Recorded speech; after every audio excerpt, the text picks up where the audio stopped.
নমস্কাৰ মই পৰেশ মালাকাৰে আপোনালোকক প্ৰাসংগিক প্ৰশ্নলৈ আদৰণি জনাইছো। নৰেন্দ্ৰ মোদীৰ জৰুৰীকালীন অৱস্থাৰ সমালোচনা কৰাৰ অধিকাৰ আছেনে?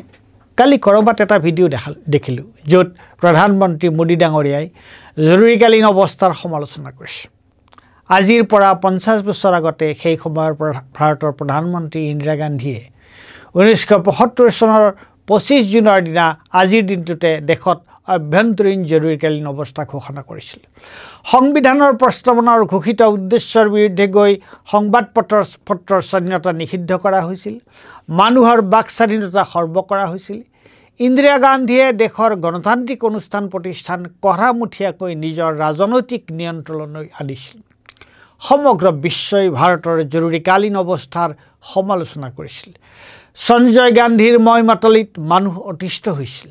সঞ্জয় গান্ধীৰ নেতৃত্বত ইন্দিৰা গান্ধীৰ উগ্ৰ সমৰ্থক আছামে সংবিধান সলনি কৰি সংসদীয় পদ্ধতিৰ সলনি ৰাষ্ট্ৰপতি প্ৰধান চৰকাৰ প্ৰৱৰ্তন কৰাৰ কথা পৰিকল্পনা কৰিছিল।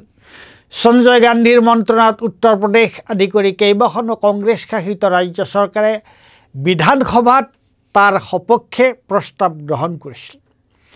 ইন্দিৰা গান্ধীয়ে জৰুৰীকালীন অৱস্থা প্ৰৱৰ্তন কৰিছিল যদিও আৰম্ভণিৰে পৰা এই বিষয়ে তেওঁ বৰ আশ্বস্ত হ'ব পৰা নাছিল।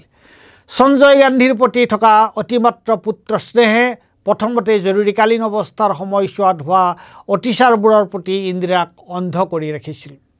কিন্তু সময়ত সঞ্জয়ৰ প্ৰতি তেওঁৰ মোহভংগ হৈছিল। বিশেষকৈ সংসদীয় পদ্ধতিৰ চৰকাৰ সলনি কৰি সংবিধান সংশোধন কৰাৰ কাৰণে ইন্দিৰাৰ তোষামোদকাৰী কংগ্ৰেছ শাসিত ৰাজ্য চৰকাৰ কেইখনমানে সঞ্জয়ৰ উচতনিত লোৱা উদ্যোগে তেওঁক বিহ্বল কৰিছিল।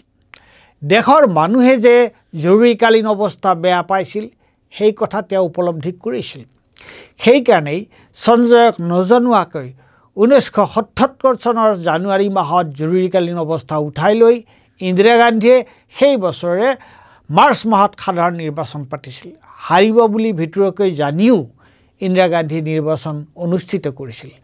এই সন্দৰ্ভত এসময়ত ইন্দিৰা গান্ধীৰ লগত ঘনিষ্ঠভাৱে কাম কৰা তেওঁৰ কাৰ্যালয়ৰ প্ৰধান সচিব PN ধৰে ইন্দিৰা গান্ধী দি ইমাৰ্জেঞ্চি এণ্ড ইণ্ডিয়ান ডেম'ক্ৰেচি নামৰ কিতাপখনত সবিস্তাৰে উল্লেখ কৰিছে। ইন্দিৰা গান্ধীয়ে দেশত জৰুৰীকালীন অৱস্থা ঘোষণা কৰাটো কোনো গণতান্ত্ৰিক ব্যক্তিয়ে সমৰ্থন কৰা নাছিল। কিন্তু ভাৰতৰ বৰ্তমানৰ প্ৰধানমন্ত্ৰী নৰেন্দ্ৰ মোদী ডাঙৰীয়াৰ জৰুৰীকালীন অৱস্থাৰ সমালোচনা কৰাৰ অধিকাৰ আছেনে? ইন্দিৰা গান্ধীয়ে জৰুৰীকালীন অৱস্থাত কৰা সকলো কামেই 2014 পৰা 2024 মোদীয়ে কৰিছে মানে তাতকৈ বহু গুণ দ আৰু বিস্তাৰকৈ কৰিছে। কিয়নো আমি পৰিমাণে গুণ সলনি কৰে বুলি জানো।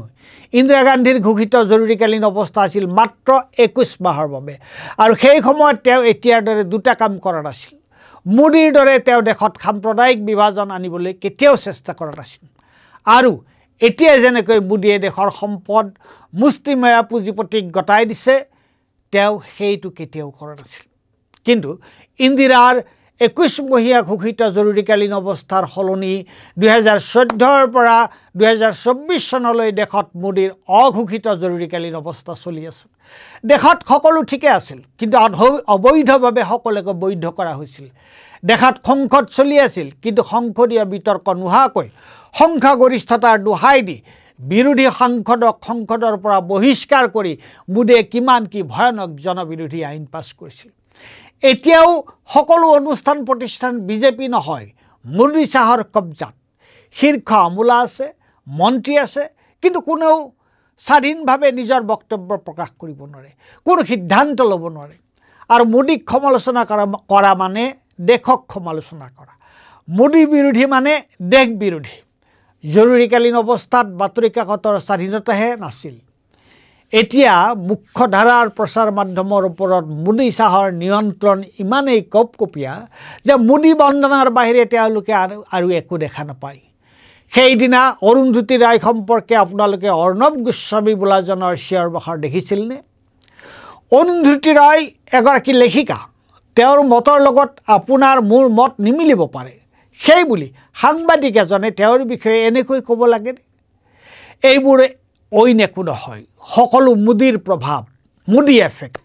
একমাত্ৰ উচ্চ ন্যায়পালিকাৰ বাহিৰে এতিয়া সকলো মোদী শ্বাহৰ একচ্ছত্ৰী নিয়ন্ত্ৰণত তাকো কোনো ক্ষেত্ৰতহে সাংবিধানিক প্ৰমূল্য ভৰিৰে মোহাৰি অনুষ্ঠান প্ৰতিষ্ঠানৰ স্বাধীনতা সৰ্ব কৰি প্ৰচাৰ মাধ্যমক নিজৰ বহতীয়া কৰি গণতন্ত্ৰ শেষ কৰি পেলোৱা নৰেন্দ্ৰ মোদীয়ে জৰুৰীকালীন অৱস্থাৰ সমালোচনা কৰাৰ অধিকাৰ আছেনে মোদীৰ সংবিধানৰ কথা কোৱাৰ নাম লোৱাৰ কিবা অধিকাৰ আছেনে ইন্দিৰা গান্ধীক ভাৰতৰ জনগণে এদিন উফৰাই দিছিল কিন্তু যোৱা সময়ছোৱাত মোদীয়ে ৰাষ্ট্ৰযন্ত্ৰ এনেকৈ নিজৰ দখলত ৰাখিছে যে ৰাইজৰ প্ৰতিবাদ বিক্ষোভ সত্ত্বেও তেওঁ নিৰ্বাচনী কৌশলেৰে তৃতীয়বাৰলৈ শাসনত বহিবলৈ সক্ষম হৈছে পিছে এইবাৰ 400 পাৰ হোৱা নাই 240তে মোদীৰ ৰথ ৰৈ গৈছে আজি 25 জুনৰ দিনা মোদী শ্বাহৰ এই অঘোষিত জৰুৰীকালীন অৱস্থাৰ অৱসানৰ বাবেহে এতিয়া গণতন্ত্ৰপ্ৰেমী সকলো ৰাইজ ঐক্যবদ্ধ হোৱা উচিত তেওঁলোকে ঐক্যবদ্ধভাৱে এই অঘোষিত জৰুৰীকালীন অৱস্থা উফৰাই দিয়া উচিত ধন্যবাদ।